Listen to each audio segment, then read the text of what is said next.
guys, hi, welcome to my channel. And I just wanted to come on here and do a video today for you guys to get into a little bit into my world and join me on my retightening and get to know my loctician. So this is my loctician. Her name is Pauline. Her business is Loc Beauty. And into you. Yes, and she does have a channel, so I will link it below for you guys to go and like and subscribe. So it's just Loc Beauty. Yeah. So can you tell them a little bit about yourself? How long have you been doing locks? Okay. I have been doing locks since 2014. So how many years is that? I don't know. You want me to count? Hold on. 15, 16, 17, 18, 19, 20, 21, 22. 8 years. 8 years. Man, it feels longer. It does. Oh, Lord, because this is my whole life. That's why it feels longer. Yeah, so I've been doing locks for 8 years. Prior to locks, when I started doing braids and sew-ins and the whole 9 crochets and stuff. So let me give you a little background first. 14. So Pauline and I have known each other since middle school. We've been BFFs for a very long time. I think we got to know each other based on hair. Yes. Because your sister came to me wanting some braids. Yes. Because she saw one of my sisters that I braided. Tisha. Yes. I braided Tisha's hair. Yes. She saw it and was like, who did your hair? Yep. Pauline, give me your number. And so Pauline has been in my hair since middle school, giving me all the styles, all the braids, all the things. She didn't start my locks, but since I moved up here to Atlanta area, she's been maintaining my hair. So yeah, we go way back into the hair game. So yeah. So you were doing braids and sew-ins and things like that. Who taught you how to do that? So one summer, after I graduated 8th grade, that summer I went to go stay with my cousin for the summer. And for back to school, my cousin's wife decided to braid my hair for back to school. And I said to myself, I want to learn how to do braids. Because I knew how to do the single braids. I just didn't know how to add the extensions. So she showed me how to add the extensions. And I thought it was so cool. So I have 4 sisters. So that after that summer, I went home. I'm like, y'all gonna sit here and let me practice. Y'all gonna let me do some braids on y'all head. So my older sister was like, girl, you're not about to have me going to school looking a hot mess. But my sister after me was like, girl, she was a tomboy at the time, so she was like, you do whatever you want to do. She didn't care. She didn't care. So I would do her hair, and she would, I think the first style I did was a bob. So she would go to school, get feedback, and then came home, told me the feedback, and then I would make the necessary adjustments, and I kept doing that until I became the woman of the block. Hey! The block. Yes. Yes. And when I say the neatest braids you would ever see. I learned how to braid from her. So I learned how to braid from her because when she would do box braids on my hair, she would braid it down to the point to where I can reach it, and then she'll be like, finish. And so I would be like, what? And I didn't know how to braid from nothing. So she would give me the hair, and I would start braiding. She'd be like, do it again. It's too loose. And I'd be like, what? But I said, shoot, my braid game on point. It's all because of her, man. Yeah, and I just taught my sisters how to braid because I needed help, and that's how we all got into the braiding hair industry, I guess. And my mom was always fussing at me. Stop doing hair in my kitchen, because I ain't had a home. I lived with my mom. Right. I was 14, so we were doing hair in the dining room. Wherever we got it. In the living room, dining room. So, of course, when I did braids and stuff, do sewing, weave, and cut, I didn't even know how to cut all that good, but, we cut the little side. I think that was one of my, I know, before you knew it was called face framing, we just knew you were face. Right. I think that was one of my favorite hairstyles from you. Always get my bob, remember? And my mom would always be like, y'all didn't stop doing hair, traveling in my kitchen and stuff. She did not like that. That's what's up. Yeah. So anyway, Pauline's been doing hair for a very long time. Doing locks for 8 years. So she went to she went to cosmetology school. You went to Aveda? Yes. For cosmetology school. Tell me a little bit about that experience. So after I left, stopped doing hair because I went off to college. So I was burnt out. I wanted a break, so I went to college, got my degree in sociology, and then moved to Atlanta and started working. And of course, I got tired of that, so I started. I took Sister Lock class, learned how to do locks, and started doing that. And then in 2016, my clients would ask me to color their hair, cut their hair, and you need a license to do that. Yeah. So I decided to go to cosmetology school at Aveda. It was a great experience, but as I've already said, I've already been to college. I'm now like in my late 20s. Was that? No, I was like in my 30s. Mm-hmm. I was in my 30s going to cosmetology school. She's still in her 30s, y'all. I was like in my early 30s going to cosmetology school, and I'm there with a bunch of 18-year-olds. I know. It was a different experience. I can imagine.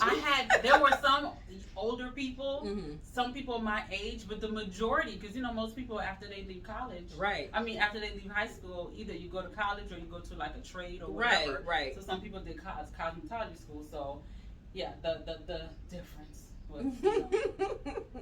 So yeah, I was there with a lot of young folks, and it just showed me how green I was in the world, but but it was a great experience. What I like about Aveda is they focus a lot on color theory. Like they literally show you how to make color from scratch. It wasn't, oh, let me do this, let me do that.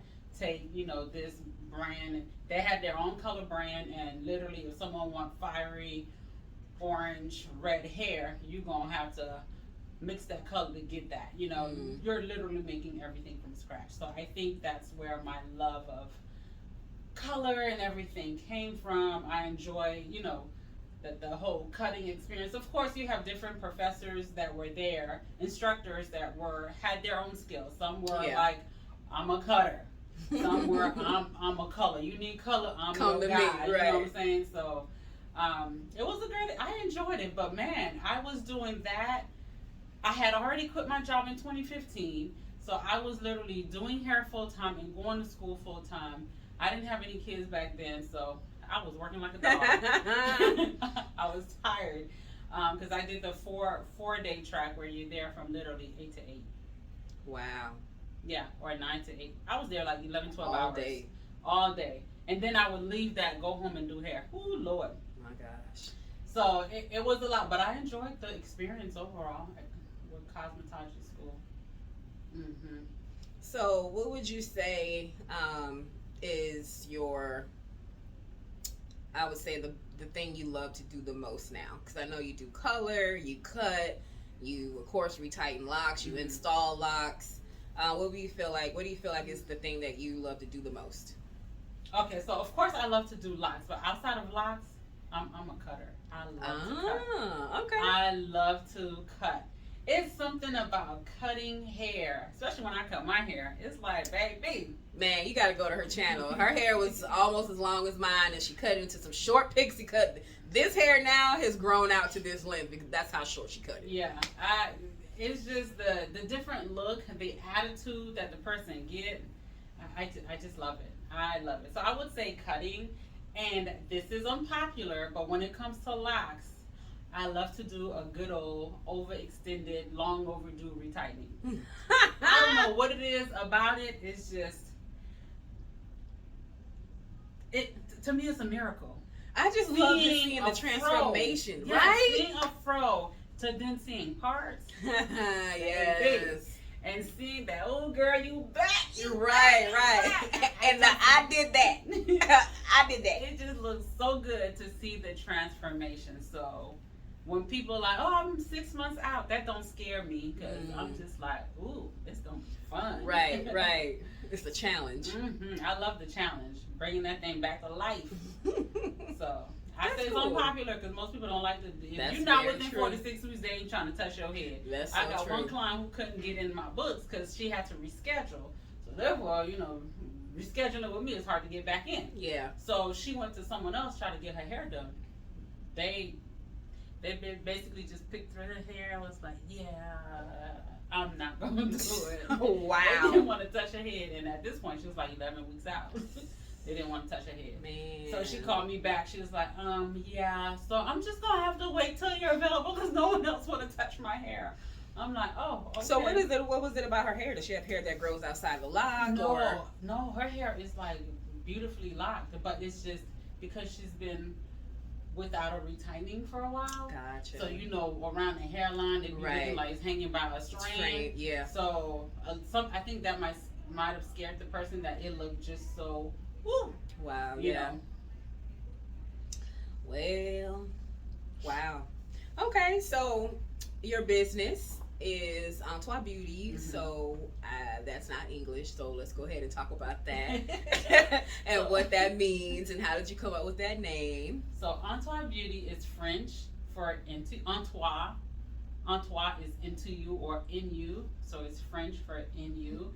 And I was with one of my clients one day, and I was trying to figure out my background. I'm of Haitian descent, so I wanted to figure out how to incorporate that into my whole company name. Because I like exotic names. Yes. So I was like, okay, well, into you, I wanted to focus on something that's about you, in you, your whole mind, the wellness, the mental part, and the beauty. I wanted all of that to be focused on what's inside of you, not just outside, but Right. inside. And at the time, I wanted a full service salon focusing on the whole body. So because of that, I wanted to name it something that's like in you, into you, because I'm into you, and I want Right. you to know that. So over here, and I'm like, but I want it in a different language. I don't know. I guess I'm just like extra, okay? So I didn't want it in Creole because in Creole, into you, that literal translation just didn't flow. Like into you, in you. How do you say it in Creole? I'm done. I might be jacking it up. I might be jacking it up as Creole is a second language for me. Undone or undone is inside. Yeah. Ooh is you undone. It just don't have that same twang that it does. Doesn't have that same flow. Yes. So I was like, well, in Haiti, They speak French. speak French, so let's look at French. Mhm. And then we look Antoine. I'm like, oh, Antoine. Right. Antoine. Right. Oh, a little bit better. So I was like, okay, let's go with. And my client was like, Antoine it is. Let's go with Antoine. We like Antoine. So that's how we came up with Antoine. Okay, so and do you still have that aspiration to do full body type things? Because I know your whole Full business service. name is Antoine Beauty and Wellness. And wellness. So yeah, do you still feel like you want to take it that route in the future? Or? Maybe. Okay. Maybe. Now, no, but maybe. Okay. Right now, I'm just focusing on I feel like my business has grown so much not just grown physically, but Mhm. grown in the idea. Gotcha. So, I don't know what the future holds. I do know whatever it is, it will be into you. Love it. But I don't know if I'm going to get into, because with the full service salon, I wanted spa, I wanted massage, I wanted yoga, and I wanted so much to be incorporated because I wanted to focus on the total body. So Right. I don't know if that will still be the case. Okay. But somehow it'll be something, but I don't know what. But it's Okay. still the same focus. All right. So you've been doing this a long time now. What do you feel like is something that I think the number one thing that I feel like you can say that you've learned during this whole process of just switching over from braiding to locks to doing color and cuts and dealing with clients and things like that, people's personalities, what's the one thing that I feel like you can just kind of, I know that's a whole thing, but like what's something that you feel like you can really just take away from just this whole experience that you feel like you've been able to learn, either about the business or about yourself? Okay. So one thing I've learned is don't play with people's hair. Yes, I agree. I just think when it comes to, I've done braids, I've done all that stuff, right? The sewings, the crochets, but when it comes to locks, it's permanent. Yeah. Yes, you can comb it out, you can cut it out, but for the most part, people aren't putting it in thinking, oh yeah, I'm gonna wear this for about a month and take it off, take it out. People are literally like deciding to, hey, I'm choosing me. Right. I choose me. So therefore, I'm getting rid of the extensions, I'm getting rid of the relaxers. I am going to embrace my natural hair as is. When they get to that mindset, they're already on a emotional journey. Right. You know, and so when we as locticians put in those locks, you're literally starting that journey for them. And people are very connected to their hair, and so I've just learned to have a greater appreciation for my clients in their hair, because it's not just hair. I know people want to say, when I talk to my clients and have consultations and everything, you listen to them speak, they're not just talking about their hair, they're talking about them as an individual. Right. And there's so much behind that. So that's why I try to, my very best, have integrity about my business, my work, because I'm not just transforming someone's strand. Right. I am helping transform this person inside out. So I want to make sure that I am focusing on the individual, listening to the individual, because I hear the woes. Right. Oh my God, somebody jacked me up, and how it tears individuals apart. My sister is a loctician as well. She does locks, and she was telling me how a client came to her. She paid $2,200 for sister locks on 4-inch hair and did not get sister locks. Too big? Too big. Too big. She had big locks. Wow. And she said, but I paid for sister locks. And she said the girl just sat in her chair and cried. Wow. Cried, because she spent all this money to not get what she asked for. I don't know. Not even asked for, just what she paid for. Right? Paid, yep, didn't even get it. First of all, she was overcharged, even if it was 4 inches. Yeah, definitely. But then you still didn't give her what she paid for. Like, it's devastating, because you're not just messing with that person's hair, you're messing with that person's emotional being. You're messing with their mental. It's just so much, you know what I'm saying? Our hair is already a topic of discussion in most people's, you know. And I think also, like, our hair sometimes it's harder to grow longer in its natural state. Like, most people feel like they gotta perm it, or they gotta keep it in protective styles and braids and things just to get their hair to grow. I know for me, you done my hair forever. Remember, I would be okay with everything else, but this middle piece was about this long all the time and never grew past that.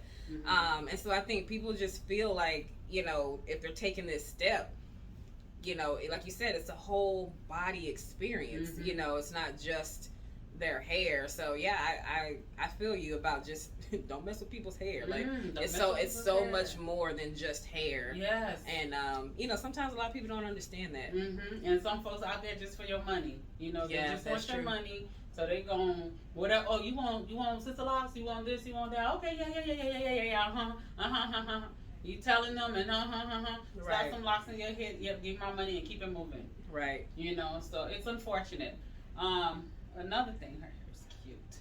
Another thing I've learned is, you hear all the time, again, unpopular opinion, you hear, who's your competitor? You should always know who your competitor is. Right. I've come to learn, in order to be sane in business, because it's hard work as an entrepreneur. Yeah. You have to be your own competition.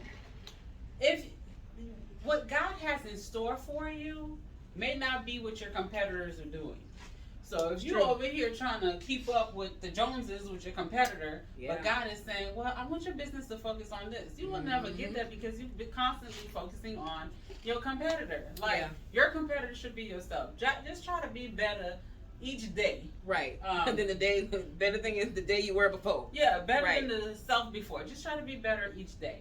You know, and I think that's what has helped me, give me peace in my business, because there's so many cosmetologists, hairstylists, entrepreneurs, and locticians. Right. And if I'm over here trying to compete, I might be missing out on the purpose and the journey that God has handpicked just for you. You know what I'm saying? So I just want to focus on me. So when people say, "Oh, what?" Now I'm not saying don't look at other people. Use your competitors as inspiration. Agreed. Yeah. Not competition. Yep. Because then you'll never be happy. That's so true. Because you're just gonna keep finding the next person to compete with, the next person to do stuff with. Yes. Who's got time for that? And then you comparing yourself. Oh, they're very successful. They're successful because of this. And then you're trying to get there, and you're beating yourself to get there when you were successful than the self before. That's right. You know what I'm saying? I was just talking to her the other day and said, "Oh, my business hit six figures already, and I'm happy." Some people probably have already made that, but I did better than I did last year, and I'm happy with that, and I gotta be okay with that. You know what I'm saying? So I remember talking to you when I first. So she's also my mentor for locks and things like that, and I remember talking to you and just feeling so discouraged about like my clientele not being up or my speed not being up, and she's my mentor, but she's also my proxy in the sense of I attain to get, like, she's my ceiling right now, but like, because I feel like right now, like, her speed, her integrity with her business, like the way she is with her clients, like, it inspires me to be better, to push to that next level. And so I remember talking to her about all of how I was just discouraged because I just wasn't where she was. I just wasn't where she was. And so, but one of the most profound things, and it was so simple, but one of the most profound things that she said to me that literally just like popped a bubble in my head, and since then it has been gravy for me. Not in the sense of like having clients and things like that, but just for my peace of mind and keeping my eyes where they need to be, which is in front of me and not every here, was she said to me, she was like, "Danny, you're comparing yourself to me at year one, not even year one, 6 months in, when it has taken me 8 years to get here." And I was like, duh, like, of course I'm not going to be as fast as she is or all this stuff, you know, because she's had 8 years to perfect her craft, you know, and I'm like sitting here trying to do it in 3 months, right? And I'm like, duh, you know, things need time. And I think that's just great because with locks, it needs time, you know, it's a journey, you know, and I think it's the same thing with business. So yeah, that helped me keep my eyeballs from going every which way at everybody and just keeping it here and forward, you know, so that I can just keep myself focused and moving forward in the goals that I want to set for myself. So yeah, I amen all of that, girl. I feel like it's so true, you know. Yeah, because I have people ask me all the time, "Oh, who's your biggest competitor?" And now I have people who inspire me, right? And I look at their business, I'm like, "Oh my God, wow, they're doing that. That's awesome." And I'm like, I wonder what God has in store for me, what God wants me to do, because yes, what so and so is doing is awesome, but that don't necessarily mean God wants me to add that to my business or to my plate. Do that for my business, because it might not be for me or my place, you know. Right. So that's what I've kind of, you know, used to just work on purpose. What is my purpose? What does God wants for me? And keep it moving. You hear comparing, you be comparing all day. So true, so true. Well, guys, I just wanted to give you a little insight into my loctician and who she is. I mean, she's such a bomb person. she unfortunately is not taking any clients. But Danny is.